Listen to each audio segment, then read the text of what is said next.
Have you ever stopped to think about what makes a modern factory, a massive ship, or even a city's subway system actually work? It's way more than just steel and electricity. It's a really sophisticated digital brain. In this explainer, we're going to break down what integrated industrial automation really is and see how it keeps our world running. So here's how we're going to tackle this. We'll kick things off with a simple way to think about this whole concept. Then we'll dig into why it's so important in the first place. After that, we'll peek inside the toolbox, look at 2 different ways these systems get built, and finally, check out some mind-blowing real-world examples. All right, first things first. When people throw around the term integrated industrial automation, what are they really talking about? Honestly, the best way to get it is to just picture a central nervous system. You know, you've got this whole network of sensors, the eyes and ears, and controllers, the brain, and software that decides what to do. Then it tells all the muscles, like the motors and valves, exactly how to move. It's all one perfectly coordinated dance. Now, if you want the textbook definition, it's basically using control systems to get stuff done with as little direct human input as possible. But here's the thing you have to remember. This isn't about replacing people. Not at all. It's about giving us the power to run these incredibly complex operations way more efficiently and a whole lot more safely. So that brings up a really important question.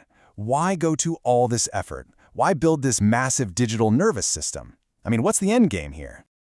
Well, it really boils down to results you can actually measure. Companies are putting this stuff in to make their equipment run better, get things done faster, and use a lot less energy for every single thing they produce. Plus, it cuts down on waste and, this is a big one, it helps them hit some really strict safety goals. These aren't just hopes, they're hard, data-driven targets. And the results, they can be absolutely staggering. Just look at a ship's cooling system. Instead of just letting the pumps run full blast all the time, lab tests showed a smart, automated system could cut the electricity used by over 90%.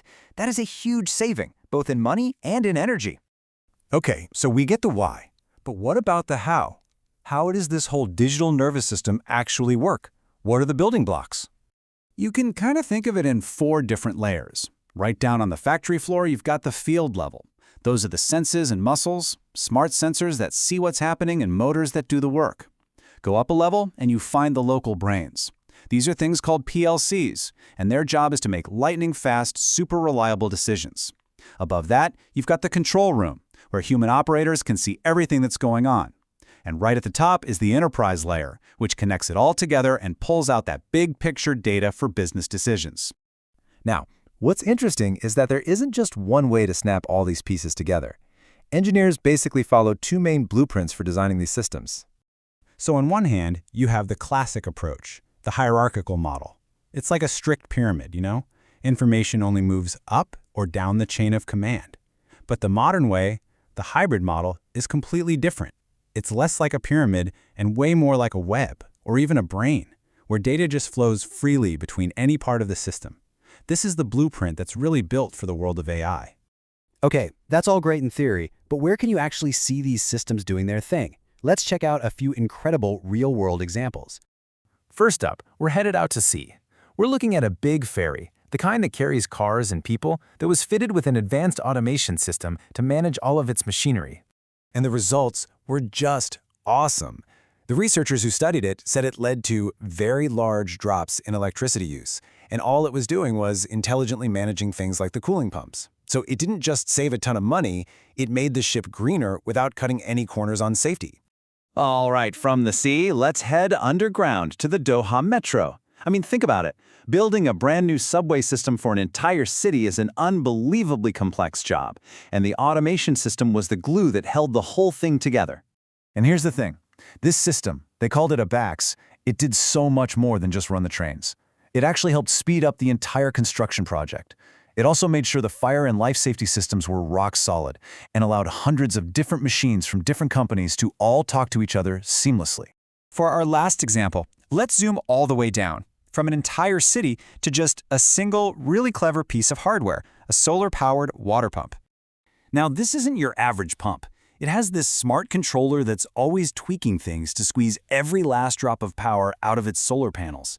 So when a cloud suddenly rolls in and the sunlight dims, the system reacts in an instant to keep that pump working as efficiently as possible. Pretty cool, right? And that's really the big takeaway here. It doesn't matter if you're talking about one smart pump, a giant factory, or a city's entire infrastructure. The idea behind integrated automation is always the same. You're using a digital nervous system to deliver smart, measurable, and super efficient control. Which leaves us with one final, huge thought. We've seen how these systems work right now, but as we start to weave AI more and more deeply into them, you have to wonder, how is that going to change not just what our automated systems can do, but the very way they learn, adapt, and, well, think? That's the question that's going to define the future of this entire field.